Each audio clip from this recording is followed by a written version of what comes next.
Hello friends, मेरा नाम भरत कुमार नेमा है। विक्रमशिला एकेडमी के इस यूट्यूब चैनल पर आपका एक बार पुनः स्वागत है। एमपीपीएससी 2025 की प्रारंभिक परीक्षा के लिए विक्रमशिला एकेडमी लेकर आया है एमसीक्यू की एक सीरीज, और इसी सीरीज का आज यह तीसरा लेक्चर है, जिसमें हम वेदों के बारे में, ब्राह्मण ग्रंथ, अरण्यक, उपनिषद और साथ ही साथ पंच महायज्ञों से संबंधित विभिन्न प्रश्नों पर डिस्कस करेंगे। तो आइए हम स्टार्ट करते हैं। आज का पहला प्रश्न है, वेदों के सर्वमान्य भाष्यकार माने जाते हैं। ऑप्शन है बृहस्पति, सायण, विश्वामित्र, शाक्टायन। तो इस प्रश्न का सही आंसर होगा सायण। तो ध्यान रखिएगा, सायण एकमात्र विद्वान माने जाते हैं जिन्होंने चारों वेदों पर भाष्य लिखा है। सायण से संबंधित दो प्रश्न और बनते हैं। एक प्रश्न तो यह है कि सायण का जो समय है वो क्या है। तो ध्यान रखिएगा, सायण का जो समय है वो 14वीं शताब्दी ईस्वी है। और दूसरा प्रश्न यहाँ बनता है कि सायण किसके समकालीन है। तो विजयनगर साम्राज्य के अंतर्गत थे, विजयनगर साम्राज्य के अंतर्गत थे। और विजयनगर में भी यदि हम बात करें तो संगम वंश में थे, संगम वंश में थे।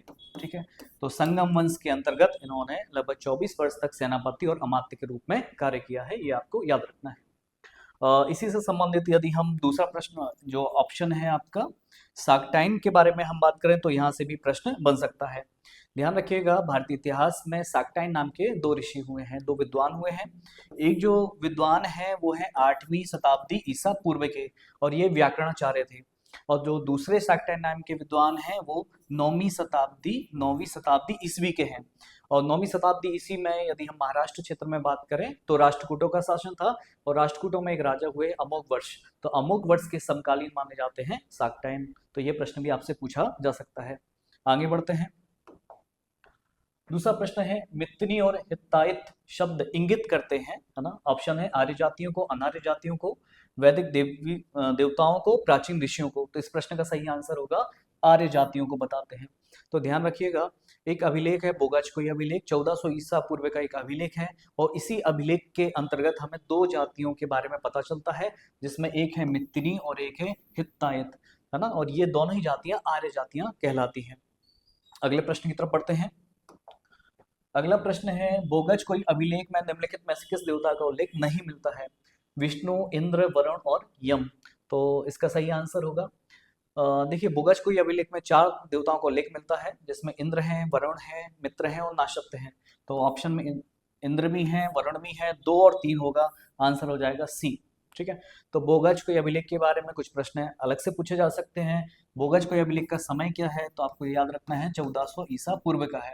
और इसमें 4 देवता कौन से हैं, तो एक इंद्र है, एक मित्र है, एक वरुण है और एक नाशत्य है। ठीक है, नाशत्य को हम एक और नाम से जानते हैं, इनका है अश्विनी कुमार। तो ये आपको याद रखना है। बोगज कोई अभिलेख कहाँ पर है, तो सीरिया राज्य में है। और इस अभिलेख में, है ना, इस अभिलेख में 2 जातियां हैं, एक हित्ती है और एक मित्नी है। और इन दोनों के बीच में विवाद होता है। विवाद को सुलझाने के लिए इन्होंने 4 देवताओं को साक्ष्य के तौर पर रखा है ना। और फिर वो एक शपथ लेते हैं कि अब हम युद्ध नहीं करेंगे। तो 4 देवता ही ये है, इंद्र, मित्र, वरुण और नाशत्य। आगे बढ़ते हैं।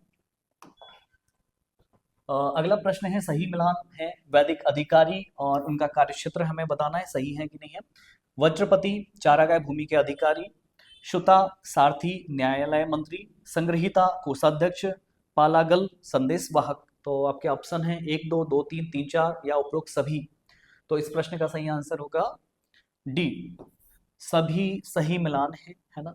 ध्यान रखिएगा, वैदिक अधिकारी हैं, एक्चुअली ऋग्वेद में 12 अधिकारियों का उल्लेख है जिन्हें रत्नी कहा गया है। तो ध्यान रखिएगा, रत्नी शब्द कहाँ पर आया है ऋग्वेद में। रत्नी शब्द का मतलब क्या होता है, राजा के आप कह सकते हो राजा के संरक्षक या राजा के सहायक या राजा के प्रमुख अधिकारी। तो कितने अधिकारी हैं, इतने 12 अधिकारी हैं। ठीक है, तो ये सभी सही मिलान के अंतर्गत आते हैं। अगले प्रश्न की तरफ बढ़ते हैं। देखिए, इसमें 12 जो अधिकारी तो हैं, साथ ही साथ कुछ और मैंने यहाँ पर दे दिए हैं, है ना। तो जो रेड में हमने यहाँ पे लिखे हैं ये आपके लिए महत्वपूर्ण है, एक बार आप इनको देख लीजिएगा। चलिए, इसके बाद अगला प्रश्न है, निम्नलिखित कथनों पर विचार कीजिए। ऋग्वेद में तीसरे और 10वें मंडल को नवीन मंडल के नाम से जाना जाता है, स्टेटमेंट है। दूसरा है, ऋग्वेद में दूसरे मंडल और 7वें मंडल तक को गोत्र मंडल के नाम से जाना जाता है ना। तो उपरोक्त में से कौन सा सही है आपको ये बताना है, केवल एक, केवल दो, दोनों या कोई नहीं। तो इस प्रश्न का सही आंसर क्या होगा देखते हैं। देखिए, पहला स्टेटमेंट कह रहा है ऋग्वेद में तीसरे एवं 10वें मंडल को नवीन मंडल कहते हैं। तो ये तो गलत हो जाएगा, क्योंकि तीसरा नहीं है, प्रथम मंडल होना चाहिए। प्रथम एवं 10वां मंडल ये कहलाते हैं नवीन मंडल के नाम से। ठीक है, नवीन मंडल क्यों कह रहे हैं, क्योंकि पहला मंडल और 10वां मंडल ऋग्वेद में सबसे बाद में जोड़ा गया है, इसलिए ये कहलाते हैं नवीन मंडल। तो यहाँ पे तो तीसरा लिखा है, तो ये तो हो जाएगा गलत। तो ये हो जाएगा गलत। दूसरा क्या कहता है, ऋग्वेद में दूसरे मंडल से 7वें मंडल तक को गोत्र मंडल कहते हैं, बिल्कुल सही है ना। तो पहला गलत, दूसरा सही हो जाएगा, तो आंसर आएगा बी। तो गोत्र मंडल अर्थात है दूसरे से 7वें मंडल तक की रचनाओं का जो संकलन है या जिन्हें रचा है वो एक ही गोत्र से संबंधित ऋषियों के द्वारा रचे गए हैं, इसलिए उनको कहलाता है गोत्र मंडल। कुछ अदर प्रश्न भी आते हैं यहाँ से, ध्यान रखिएगा। जैसे प्रश्न पूछा जाता है गोत्र शब्द पहली बार कहाँ पर आया है, तो गोत्र शब्द पहली बार आया है ऋग्वेद में। ठीक है, दूसरी बात है जो ऋग्वेद में गोत्र आया है उसका मतलब क्या होता है, तो जहां गायों से संबंधित या गायों से प्राप्त होने वाली सभी चीजों को रखा जाता था, उसके लिए गोत्र है। पर उत्तर वैदिक काल में गोत्र का मतलब रक्त समूह से हो जाएगा। ठीक है, तो इस चीज का आपको याद रखना है। अगले प्रश्न की तरफ बढ़ते हैं।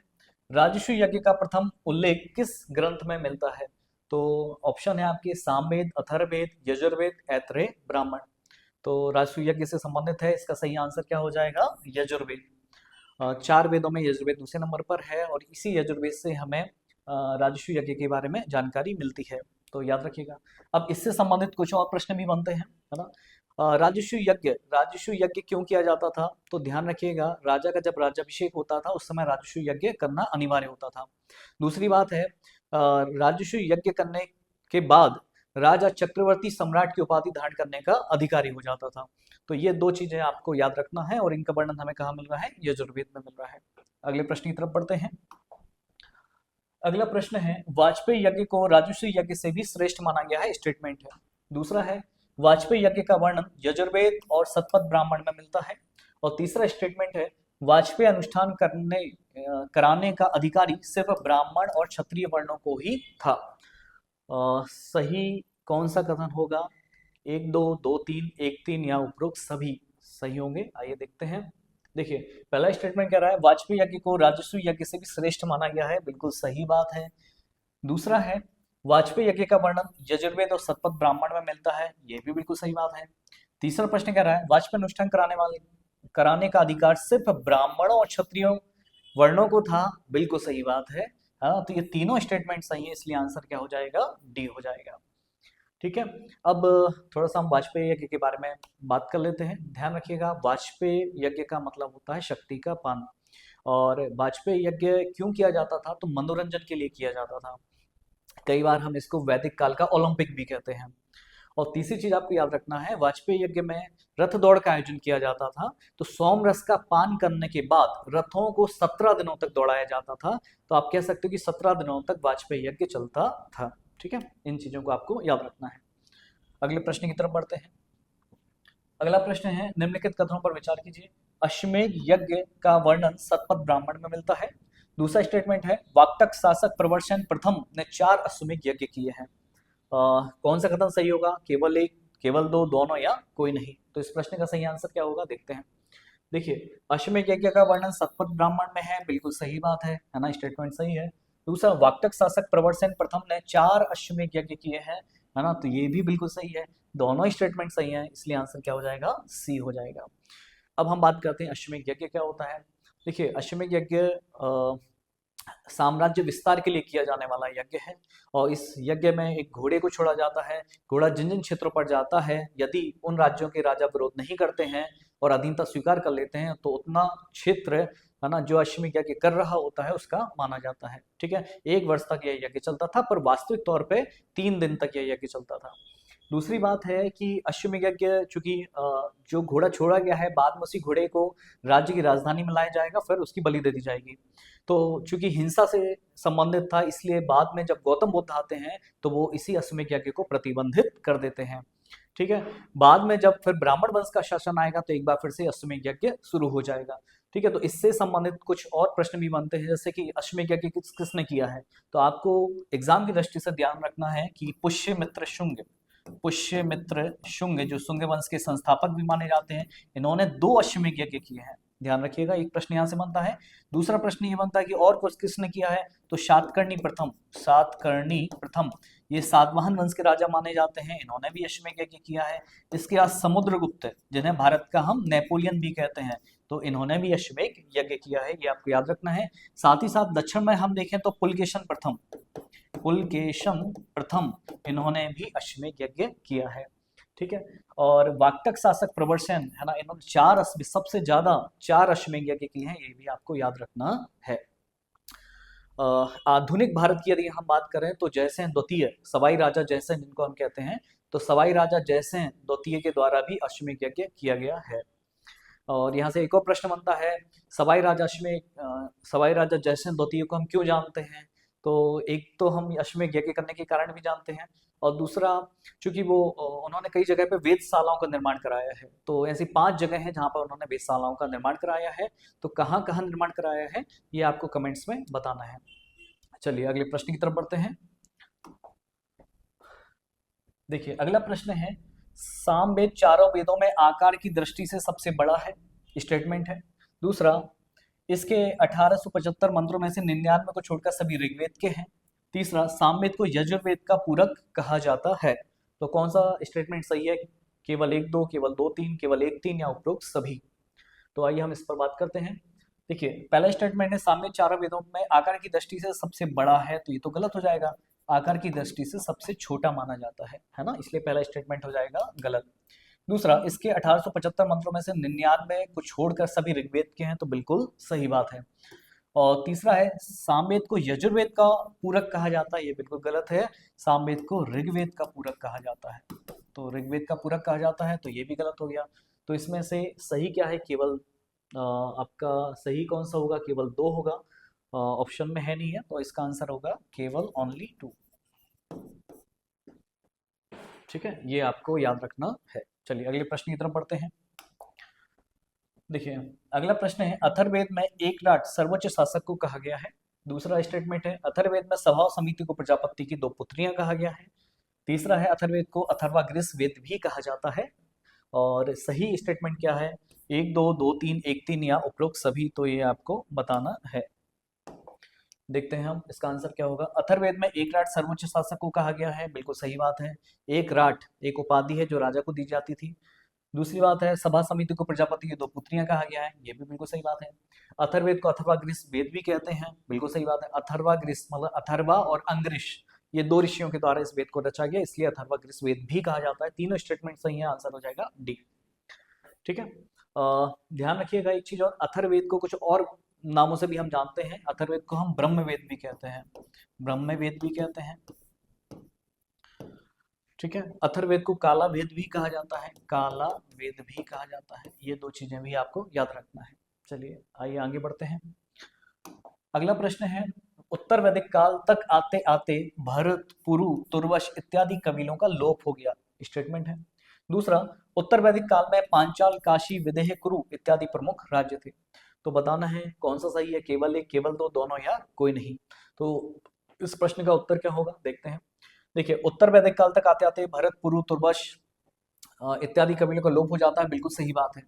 और दूसरा है, वैदिक काल में पांचाल, काशी, विदेह, कुरु इत्यादि प्रमुख राज्य हो गए, है ना, तो बिल्कुल सही बात है, दोनों स्टेटमेंट सही है, आंसर हो जाएगा सी। देखिए क्या है कि जब ऋग्वैदिक काल में कई सारे कबीले हैं, आर्य कबीले भी हैं, अनार्य कबीले भी हैं। तो आर्य में 5 प्रमुख कबीले हैं जिन्हें पंचजन्य कबीले कहा जाता है, जिनके नाम है पुरु, यदु, तुर्वस, द्रुह, अनु। और अनार्य कबीले हैं अनिल, पक्त, भिलान, शिव, है ना, विषाणिन। और एक भरतजन कबीला भी था जिसके राजा थे सुदास। पर ये सब ऋग्वैदिक काल तक महत्वपूर्ण रहे। उत्तर वैदिक काल जब आया, है ना, तो फिर इनका लोप हो जाता है और इन कबीलों के स्थान पर बड़े बड़े राज्य स्थापित हो जाते हैं, तो ये आपको याद रखना है। यहाँ से एक प्रश्न पूछा जाता है ना, ये विदेह लिखा हुआ है, तो विदेह के एक राजा थे, राजा जनक, और राजा जनक एक दार्शनिक राजा माने जाते हैं, है ना, तो ये आपको याद रखना है जो उत्तर वैदिक काल से संबंधित है। अगला प्रश्न है, उच्च कोटि के चिंतक एवं दार्शनिक शासक जिसमें प्रवाहन, जयवाली, अरुणी, श्वेकेतु इत्यादि शामिल हैं का संबंध किस राज्य से रहा है। तो बात हो रही है उत्तर वैदिक काल की, और उसमें इन राजाओं के नाम दिए गए हैं, इन राजाओं का संबंध किस राज्य से है, तो देखते हैं। ऑप्शन है कौशल, पांचाल, काशी और अवंती। तो इस प्रश्न का सही आंसर क्या होगा? पांचाल। ध्यान रखिएगा, पांचाल जो राज्य है ना, वो दार्शनिक राजाओं के लिए ही फेमस रहा है। तो उत्तर वैदिक काल में उपरोक्त राजा पांचाल राज्य से संबंधित रहे। अगले प्रश्न की तरफ बढ़ते हैं।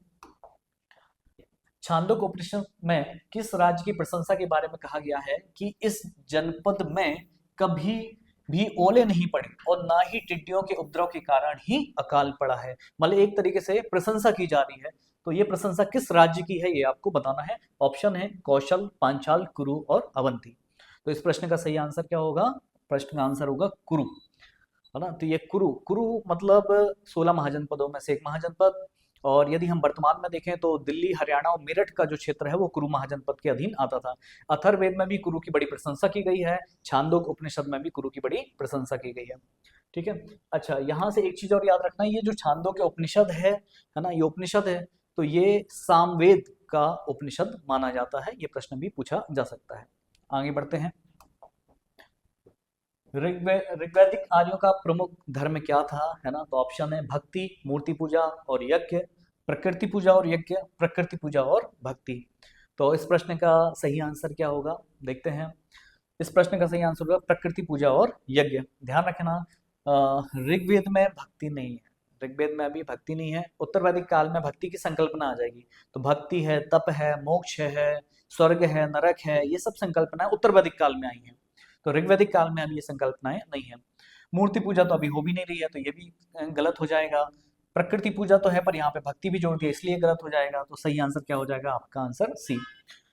दूसरी बात है, ऋग्वैदिक धर्म जो है वो प्रकृति के मानकीकरण पर आधारित है। मतलब प्रकृति के विभिन्न तत्वों को हमने मानक मानकर उनकी पूजा करना आरंभ किया है। पूजा के लिए हमने क्या किया है? यज्ञ का सहारा लिया है और मंत्रों का सहारा लिया है।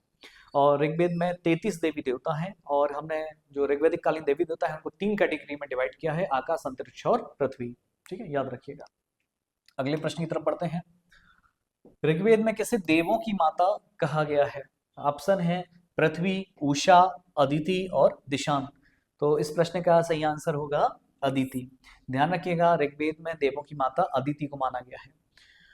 अदिति, अदिति को ब्रह्म की शक्ति भी कहा गया है, ब्रह्म की शक्ति भी माना गया है अदिति को।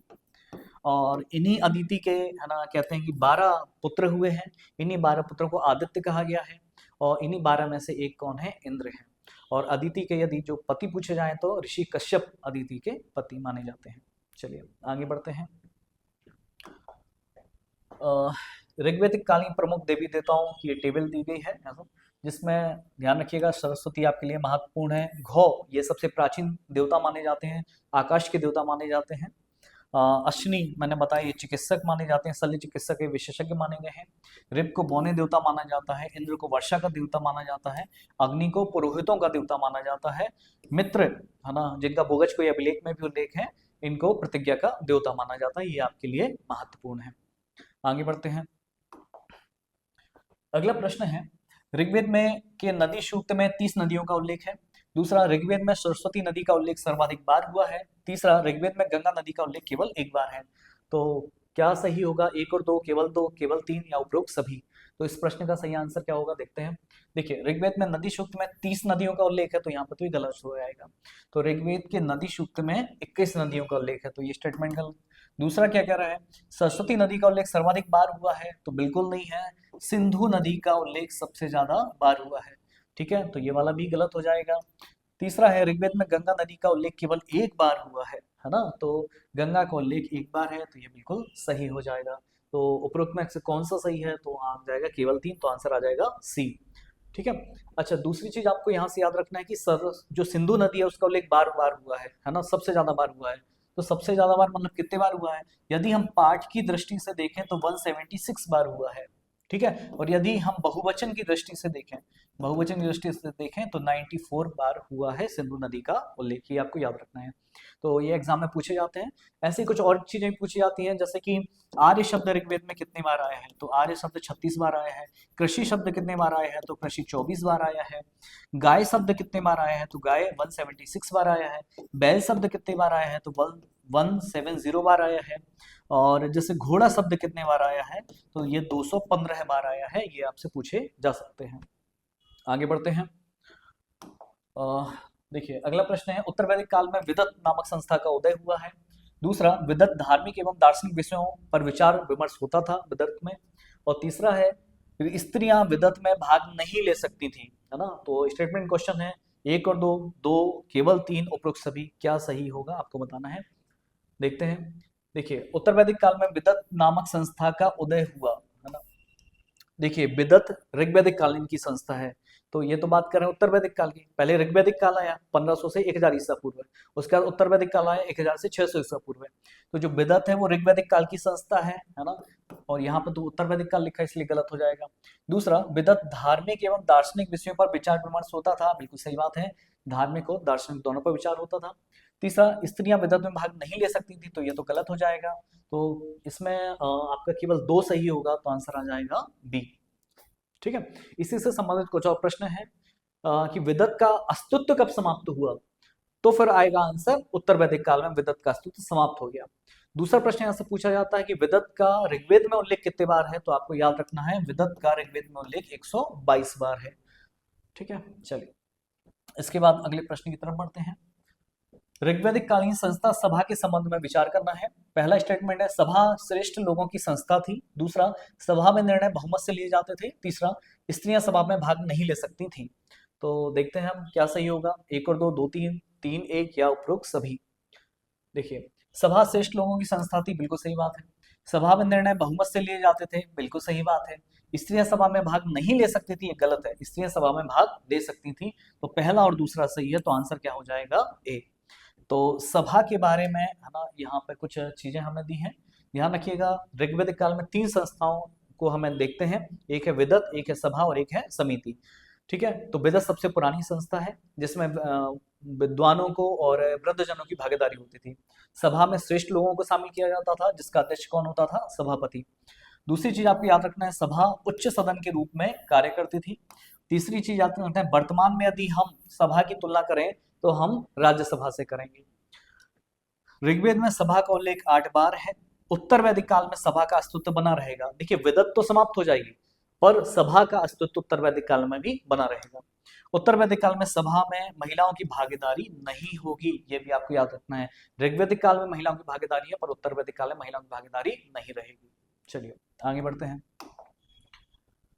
अगला प्रश्न है, राजा का चुनाव समिति द्वारा किया जाता था। दूसरा है, समिति का अध्यक्ष ईशान कहलाता था। तीसरा, समिति के समर्थन पर ही राजा का भविष्य निर्भर करता था, है ना। तो सही कथन क्या होंगे, है ना, एक और दो, केवल दो, दो, तीन और एक, और उपरोक्त सभी।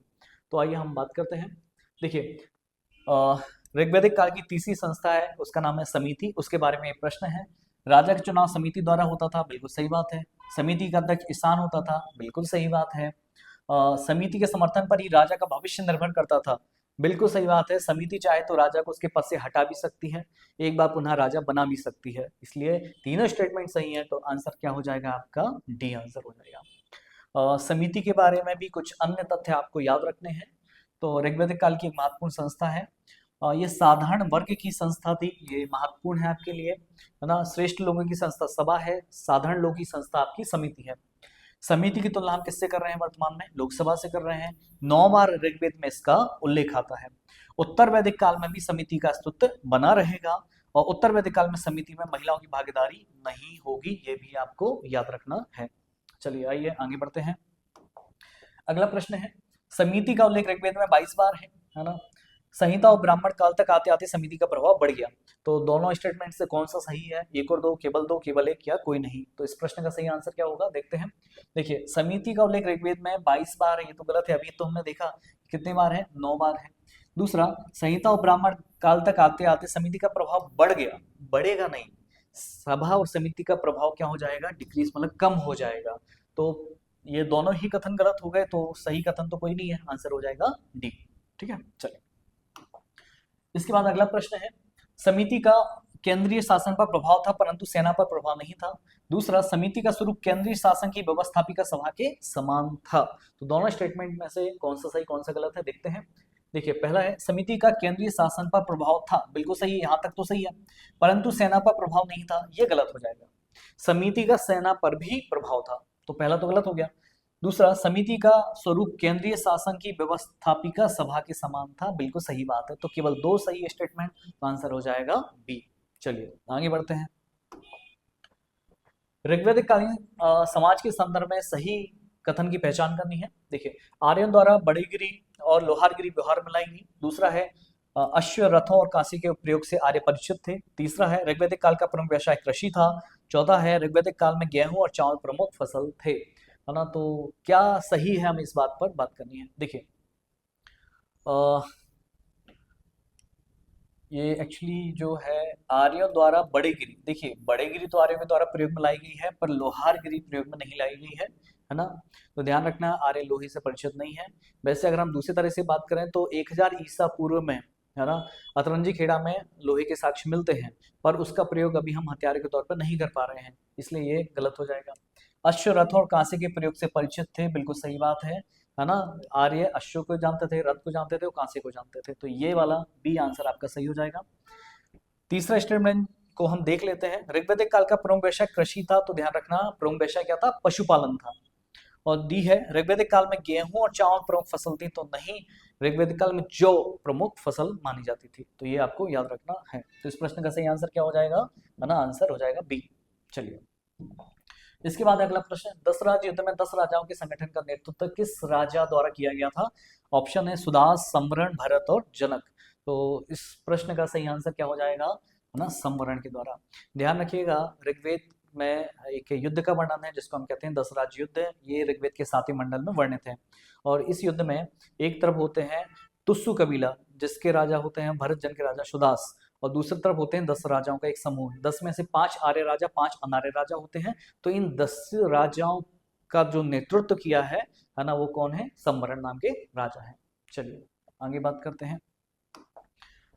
राष्ट्र शब्द की उत्पत्ति किस कालखंड में हुई है। ऋग्वैदिक काल, उत्तर वैदिक काल, महाजनपद काल और मौर्य काल। तो इस प्रश्न का सही आंसर क्या होगा, सही आंसर होगा उत्तर वैदिक काल। ध्यान रखिएगा, ऋग्वैदिक काल की सबसे छोटी इकाई थी कुल। कुल, कई सारे कुल मिलकर बनाते थे ग्राम, कई सारे ग्राम मिलकर बनाते थे विश्व, और कई सारे विश्व मिलकर बनाते थे जन। तो ऋग्वैदिक काल में सबसे बड़ी इकाई कौन सी थी, जन। और ऋग्वैदिक काल के बाद जब उत्तर वैदिक काल आता है तो यहाँ से एक और बड़ी इकाई जुड़ जाएगी जिसको हम कहेंगे राष्ट्र। तो ये आपको याद रखना है। दूसरा प्रश्न यहाँ से आता है, जन शब्द और विश्व शब्द का उल्लेख कितने कितने बार हुआ है। तो ध्यान रखना, जन शब्द का उल्लेख ऋग्वेद में 170 बार है, सॉरी, विश्व शब्द का उल्लेख ऋग्वेद में 170 बार है, और जन शब्द का उल्लेख 275 बार किया गया है। चलिए आगे बढ़ते हैं। अगला प्रश्न है, उत्तर वैदिक काल के संबंध में कथन पर विचार करना है। गोत्र व्यवस्था का उदय उत्तर वैदिक काल में हुआ, आश्रम व्यवस्था का उदय हुआ, अष्ट विवाह का प्रचलन हुआ। तो तीनों स्टेटमेंट उत्तर वैदिक काल से संबंधित है। कौन सा सही होगा, कौन सा गलत होगा। केवल 2 3, केवल 1 2, केवल 1 3, 1 2 3, तीनों सही होंगे। तो इस प्रश्न का सही आंसर क्या होगा, देखते हैं। देखिए, उत्तर वैदिक काल मतलब कि आप जानते हो 1000 से लेकर 600 ईसा पूर्व के बीच का कालखंड कहलाता है। गोत्र व्यवस्था का उदय हुआ है, बिल्कुल सही बात है। गोत्र जिसका संबंध रक्त समूह से है ना। दूसरा, आश्रम व्यवस्था का उदय हुआ, बिल्कुल सही बात है। 4 प्रकार के आश्रम होते हैं। और तीसरा, अष्ट विवाहों का प्रचलन हुआ है, बिल्कुल 8 प्रकार के विवाह हमें उत्तर वैदिक काल में देखने को मिलते हैं। तीनों सही है, इसलिए आंसर क्या हो जाएगा, डी। देखिए, आश्रम व्यवस्था से संबंधित कुछ प्रश्न पूछे जा सकते हैं। ध्यान रखिएगा, आश्रम में 4 आश्रम माने जाते हैं, पर शुरुआत में 3 आश्रम थे। तो यदि वो प्रश्न पूछता है कि 3 आश्रमों का उल्लेख हमें कहाँ से मिलता है, तो ध्यान रखिएगा, छांदोग्य उपनिषद और बृहदारण्य उपनिषद, ये हमें 3 आश्रमों के बारे में जानकारी देते हैं, जिनके नाम है ब्रह्मचर्य, गृहस्थ और वानप्रस्थ। चौथा आश्रम बाद में जोड़ा गया है, जिसको हम कहते हैं सन्यासी। तो यदि प्रश्न आता है कि 4 आश्रमों का उल्लेख कहाँ से हुआ है, तो आपको याद रखना है जावालो उपनिषद हमें चारों आश्रमों की जानकारी देता है। तो एक मानव के जीवन को 100 वर्ष का मानकर उसको 25-25 में डिवाइड किया गया, और इस प्रकार ये 4 आश्रमों की हमने रचना की है। यहाँ से एक और प्रश्न पूछा जा सकता है, जवालोपनिषद। ये जवालोपनिषद ध्यान रखना शुक्ल यजुर्वेद के अंतर्गत आता है, ठीक है, ये आपको याद रखना है। चलिए आगे बढ़ते हैं। अष्ट विवाह के बारे में बात की गई है ना। ध्यान रखिएगा, ऋग्वैदिक काल में अनुलोम और प्रतिलोम विवाह हमें देखने को मिलते हैं। वहीं उत्तर वैदिक काल में अनुलोम प्रतिलोम के साथ साथ ही अष्ट विवाह हमें देखने को मिलते हैं, जिसमें से 4 अच्छे माने गए हैं, 4 बुरे माने गए हैं। मतलब इनको 4 को प्रशंसनीय और 4 को निंदनीय माना गया है। तो प्रशंसनीय विवाह में ब्रह्म विवाह, देव विवाह, आर्ष और प्रजापत्य विवाह है। जबकि निंदनीय विवाह में असुर, गंधर्व, राक्षस और पैशाच विवाह माना जाता है। ठीक है। अच्छा, यहाँ से एक प्रश्न पूछा जाता है कि अष्ट विवाहों में अगर हम देखें तो सबसे अच्छा विवाह कौन सा माना जाता है, तो ध्यान रखिएगा ब्रह्म विवाह को सर्वोत्तम विवाह की संज्ञा दी जाती है। चलिए आगे बढ़ते हैं। अगला प्रश्न है, उत्तर वैदिक काल के संबंध में विचार करना है। इंद्र के स्थान पर प्रजापति प्रमुख देवता बन गए, वर्णों के अलग अलग देवता हो गए, भक्ति तप मोक्ष की संकल्पनाओं का विकास हो गया। तो क्या सही होगा, देखते हैं। देखिए, इंद्र ऋग्वैदिक काल के प्रमुख देवता हैं, अब इनका स्थान प्रजापति ने ग्रहण कर लिया, बिल्कुल सही बात है। वर्णों के अलग अलग देवता हो गए, बिल्कुल सही बात है। जैसे पूषण, उनको शूद्रों का देवता माना जाने लगा, तो ये भी सही है। तीसरा है भक्ति तप और मोक्ष की संकल्पनाओं का विकास उत्तर वैदिक काल में हुआ है, तो बिल्कुल सही बात है। तीनों स्टेटमेंट सही है, तो आंसर क्या हो जाएगा, डी हो जाएगा। अगले प्रश्न की तरफ बढ़ते हैं। चित्रित दूषण मृदभांड किस काल की प्रमुख विशेषता रही है ना। ऑप्शन है ऋग्वैदिक काल, उत्तर वैदिक काल, महाजनपद काल या मौर्य काल। तो मृदभांड मतलब मिट्टी के बर्तन है ना, इनकी भी अपनी एक संस्कृति मानी जाती है। तो इस प्रश्न का सही उत्तर हो गया उत्तर वैदिक काल। उत्तर वैदिक काल में 4 प्रकार के मृदभांड प्रचलित थे, जिसमें काले और लाल, लाल मृदभांड, काली मृदभांड, चित्र दूसर मृदभांड। तो चित्र दूसर मृदभांड एक प्रमुख विशेषता रही है उत्तर वैदिक काल में मृदभांड संस्कृति की। चित्र दूसर मृदभांड का ये एग्जाम्पल है, ये चित्र है। चलिए अगला प्रश्न है, सतपथ ब्राह्मण की रचना किसके द्वारा की गई है। तो यावलक्य, विश्वामित्र, वशिष्ठ, बृहस्पति। तो इस प्रश्न का सही क्या आंसर होगा, यावलक्य के द्वारा की गई है। ध्यान रखिएगा, यावलक्य उत्तर वैदिक काल के एक श्रेष्ठ ऋषि माने जाते हैं, योगियों का योगी कहा जाता है यावलक्य को। दूसरा यहाँ से याद रखना है, यावलक्य राजा जनक के समकालीन के हैं। ठीक है, विदेह के राजा जनक थे, जो दार्शनिक राजा माने जाते हैं, इन्हीं के समकालीन कौन है, यावलक्य। एक चीज और आपको याद रखना है, मैत्रेय और कात्यायन, ये 2 स्त्रियां है ना, ये भी उत्तर वैदिक काल में बड़ी महत्वपूर्ण रही हैं, और यावलक्य की ये दोनों पत्नियां मानी जाती हैं, तो इनको याद रखना है। तीसरा प्रश्न यहाँ से याद रखना है कि जो मैत्रेय हैं, इन्होंने तत्व मीमांसा का अध्ययन किया है, ये आपको याद रखना है। चलिए आगे बढ़ते हैं। इसके बाद अगला प्रश्न है, चारों वर्णों के कर्तव्यों का वर्णन किस ब्राह्मण ग्रंथ में मिलता है। तो ऑप्शन है सतपथ ब्राह्मण, ऐत्रेय ब्राह्मण, कौशिकी ब्राह्मण और गोपद ब्राह्मण। तो इस प्रश्न का सही आंसर क्या होगा, ऐत्रेय ब्राह्मण चारों वर्णों के कर्तव्यों का उल्लेख करता है, राजा के कर्तव्य भी बताता है ना, और राजा कौन कौन सी उपाधियां धारण करता था, इसके बारे में भी हमें जानकारी ऐत्रेय ब्राह्मण से मिलती है। ऐत्रेय ब्राह्मण किस वेद का ब्राह्मण ग्रंथ है, तो ऋग्वेद का ब्राह्मण ग्रंथ है, ये आपको याद रखना है। दूसरे विकल्प में यदि हम देखें तो सतपथ ब्राह्मण जो है ये यजुर्वेद का ब्राह्मण ग्रंथ है, कौशिकी ये भी ऋग्वेद का ब्राह्मण ग्रंथ है, और गोपद ये अथर्ववेद का ब्राह्मण ग्रंथ है। चलिए इसके बाद आगे बढ़ते हैं। ब्राह्मण ग्रंथों में उल्लेखित कुशीदन शब्द किस चीज को इंगित करता है, तो ऑप्शन है कबीले का नेतृत्व करने वाले के लिए, उधार देने वाले के लिए, सर्वोच्च शासक के लिए, डी है श्रेणी संगठनों के लिए। तो इस प्रश्न का सही आंसर क्या होगा, उधार देने वालों के लिए ब्राह्मण ग्रंथों में कुशीदन शब्द आया है, ये आपको याद रखना है। चलिए इसके बाद है, ब्रह्मलोक में सभी समान माने जाते हैं, अतः चांडाल भी यज्ञ का अवशेष पाने के अधिकारी हैं, है ना। तो ये बात कहाँ की गई है, ऋग्वेद में वर्णित है कि छांदोग्य उपनिषद में वर्णित है, यजुर्वेद में वर्णित है या गोपद ब्राह्मण में वर्णित है। तो इस प्रश्न का सही आंसर क्या होगा, सही आंसर होगा छांदोग्य उपनिषद। ठीक है, उपनिषदों को वेदांत भी कहते हैं, और ये यज्ञ की तुलना टूटी नाव से करते हैं, आडंबर कर्मकांड का विरोध करते हैं, सभी की समानता के पक्षधर माने जाते हैं। तो आपको याद रखना है ये कोटेशन किससे संबंधित है, छांदोग्य उपनिषद। और हम पहले ही बात कर चुके हैं, छांदोग्य उपनिषद किस वेद के अंतर्गत आता है, तो सामवेद का उपनिषद माना जाता है छांदोग्य। चलिए आगे बात करते हैं। आज के लिए फिर इतना ही। मैं आशा करता हूँ कि आपको ये लेक्चर अच्छा लगा होगा, और आगे के एमसीक्यू के लिए आप बिल्कुल विक्रमशिला एकेडमी के यूट्यूब चैनल से जुड़े रहिए। आप सभी का धन्यवाद।